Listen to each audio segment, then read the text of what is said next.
Παναγιά μας, Δέσποινα μας, ο Χριστός μας, η χαρά μας, η αγάπη της ψυχής μας, ο σκοπός της ύπαρξής μας.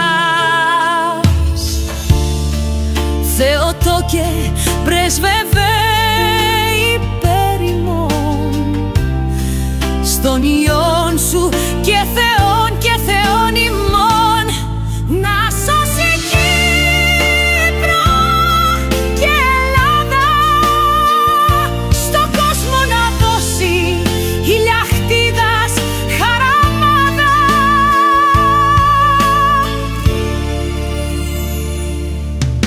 Την Κύπρο μας να δικαιώσει απ' τους εχθρούς, να ελευθερώσει κάθε εκκλησιάς μας καμπάνα να ηχήσει, που εχθρούς ψυχής και πατρίδας θα καταποντήσει.